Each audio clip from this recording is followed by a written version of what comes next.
Assalamualaikum warahmatullahi wabarakatuh. Kami dari mahasiswa STMIK Nusa Mandiri Jakarta ingin menjelaskan apa itu etika profesi. Dan sebelum masuk dalam materi, saya akan memperkenalkan anggota kelompok terlebih dahulu. Yang pertama di sini ada Eri Novanto, yaitu saya sendiri, ada Aldiansah Putra, ada Muhammad Reza Basiman dan Febriansa, dan yang terakhir Rehan Iqbal. Selanjutnya kita masuk ke etika profesi. Yang pertama adalah pengertian profesi. Profesi adalah suatu pekerjaan yang membutuhkan ilmu pengetahuan atau keterampilan khusus sehingga orang yang memiliki pekerjaan tersebut harus mengikuti pelatihan tertentu agar dapat melakukan pekerjaannya dengan baik. Menurut Abdul Qadir Muhammad tentang klasifikasi kebutuhan manusia.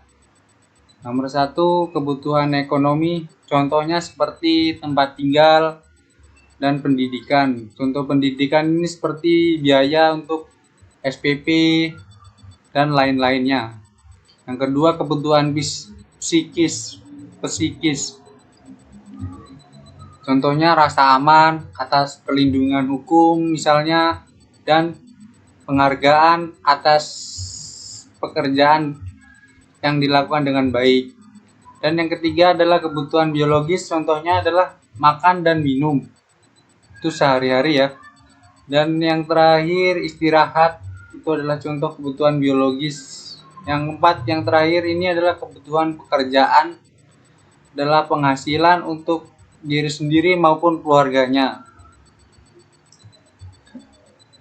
Selanjutnya nilai moral. Nilai moral adalah nilai keabsolutan dalam kehidupan bermasyarakat secara utuh. Penilaian terhadap moral diukur dari kebudayaan setempat. Moral adalah perbuatan atau tingkah laku atau ucapan seseorang dalam berinteraksi dengan manusia. Berani berbuat untuk memenuhi tuntutan profesi. Menyadari kewajiban yang harus dipenuhi selama menjalankan profesi. Idealisme sebagai perwujudan makna misi organisasi profesi. Next, ciri-ciri profesi. Secara umum ada beberapa ciri atau sifat yang selalu melekat pada profesi, yaitu nomor 1, adanya pengetahuan khusus yang biasanya keahlian dan keterampilan ini dimiliki berkat pendidikan, pelatihan, dan pengalaman yang bertahun-tahun. Adanya kaidah dan standar moral yang sangat tinggi. Hal ini biasanya setiap pelaku profesi mendasarkan kegiatannya pada kode etik profesi. Nomor 3, mengabdi pada kepentingan masyarakat. Artinya setiap pelaksanaan profesi harus meletakkan kepentingan pribadi di bawah kepentingan masyarakat. Dan yang 4, adanya izin khusus untuk menjalankan suatu profesi. Setiap profesi akan selalu berkaitan dengan kepentingan masyarakat, di mana nilai-nilai kemanusiaan berupa keselamatan, keamanan, kelangsungan hidup, dan sebagainya.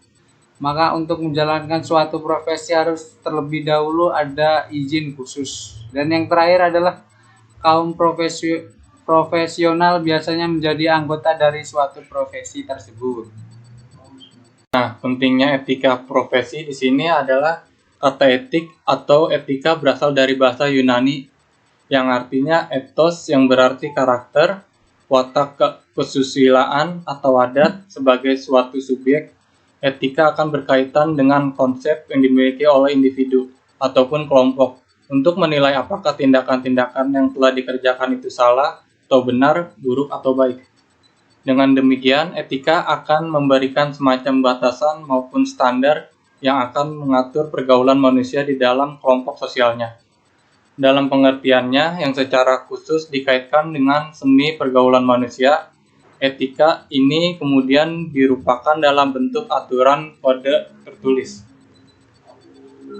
Menurut Moore, tahun 1985 dalam bukunya What is Computer Ethics? Etika komputer diartikan sebagai bidang ilmu yang tidak terkait secara khusus dengan teori filsafat manapun dan kompatibel dengan pendekatan metodologis yang luas pada pemecahan masalah etis, isu-isu pokok etika komputer. 1. Kejahatan komputer. Kejahatan yang dilakukan dengan komputer sebagai basis teknologinya, contoh virus, spam, penyadapan, carding, denial of service atau DOS, atau melumpuhkan target. Kedua, cyber ethics, implikasi dari internet. Memungkinkan pengguna IT semakin meluas, tak terpetakan, tak teridentifikasi dalam dunia anonimus. Ketiga, e-commerce. Otomatis bisnis dengan internet dan layanannya mengubah bisnis proses yang telah ada dari transaksi konvensional kepada yang berbasis teknologi, melahirkan implikasi negatif, bermacam-macam kejahatan, penipuan, kerugian karena keanonimusan tadi. 4. Pelanggaran hak atas kekayaan intelektual, masalah pengakuan hak atas kekayaan intelektual, pembajakan, hacking, illegal software, dan seterusnya. Yang kelima, tanggung jawab profesi sebagai bentuk tanggung jawab moral. Perlu diciptakan ruang bagi komunitas yang akan saling menghormati, misal IPKIN atau Ikatan Profesi Komputer dan Informatika tahun 1974. Selanjutnya ada profesional dan profesionalisme. Ada 3 profesi ya. Ulang. Ntar lu edit. Nih, selanjutnya ada profesional dan profesionalisme. Profesional adalah pekerja yang menjalankan profesi. Dalam menjalankan tugas profesi, para profesional harus bertindak objektif, artinya bebas dari rasa malu, sentimen, benci, sikap malas, dan enggan bertindak. Kelompok profesional merupakan kelompok yang berkeahlian dan berkemahiran yang diperoleh melalui proses pendidikan dan pelatihan yang berkualitas dan berstandar tinggi. Yang dalam menerapkan semua keahlian dan kemahirannya yang tinggi itu hanya dapat dikontrol, dinilai dari dalam oleh rekan sejawat, sesama profesi sendiri. 3 watak seorang profesional. 1.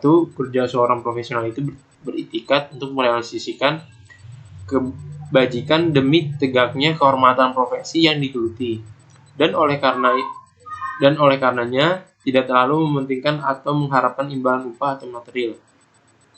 Kerja seorang profesional itu harus dilandasi oleh kemahiran teknis yang berkualitas tinggi, yang dicapai melalui proses pendidikan dan atau pelatihan yang panjang, eksklusif, dan berat.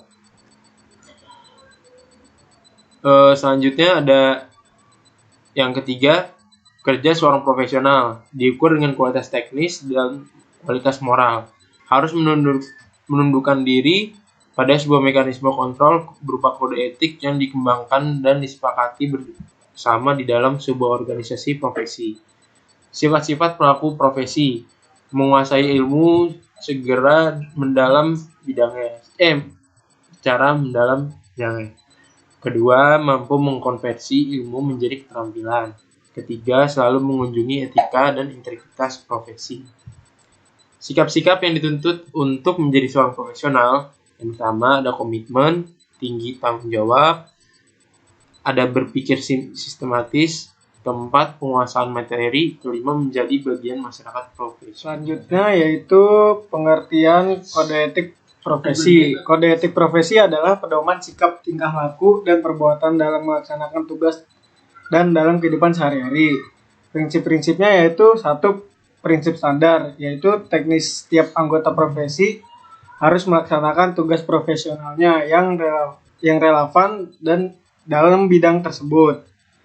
Dan kedua itu prinsip kompetensi. Setiap anggota profesi harus melaksanakan pekerjaan sesuai jasa profesionalnya. Yang ketiga yaitu prinsip tanggung jawab profesi dalam melaksanakan tanggung jawabnya. Setiap anggota itu harus bertanggung jawab di profesinya. Terus yang keempat, prinsip kepentingan publik.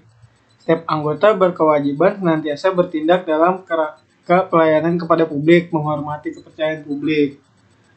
Selanjutnya, prinsip integritas. Harus menjunjung tinggi nilai tanggung jawab profesional dengan integritas tinggi mungkin. Selanjutnya, prinsip objektivitas harus menjaga objektivitas dan bebas dari benturan kepentingan dalam pemenuhan kewajiban. Selanjutnya yaitu prinsip kerahasiaan. Kita harus menghormati kerahasiaan informasi yang telah kita terima. Terus yang terakhir yaitu prinsip perilaku profesional. Harus berperilaku konsisten dengan reputasi profesi yang baik dan menjauhi tindakan yang dapat mendiskreditkan profesinya. Dan Iglan menetapkan 4 perspektif pendekatan untuk mengukur profesionalisme seseorang, yaitu yang pertama, ada pendekatan berorientasi filosofis. Pendekatan berorientasi filosofis melihat 3 hal pokok untuk mengetahui tingkat profesionalisme seseorang. Pendekatan lambang profesional, pendekatan sikap individu, pendekatan alektik. Yang kedua, ada pendekatan perkembangan bertahap 6 orientasi perkembangan ke arah profesional.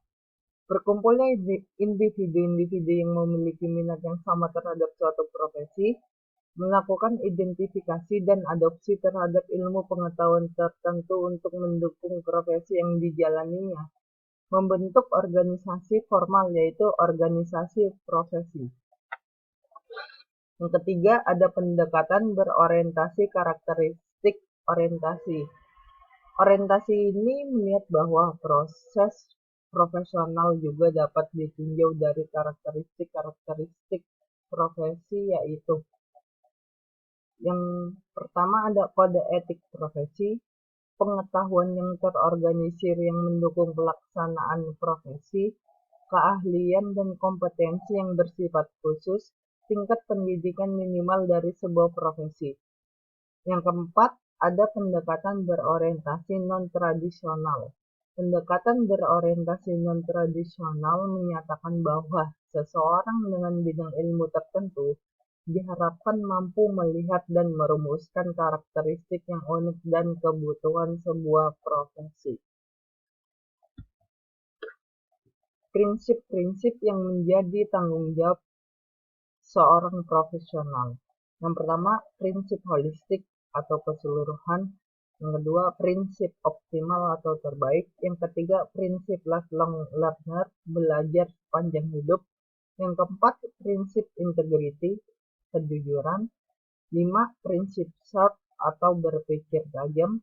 6. Prinsip teamwork atau kerjasama. 7. Prinsip innovation atau inovasi. Yang ke-8, prinsip communication atau komunikasi. Ya, sekian dari kelompok kami. Semoga pembelajaran ini bermanfaat bagi kalian semua. Wassalamualaikum warahmatullahi wabarakatuh.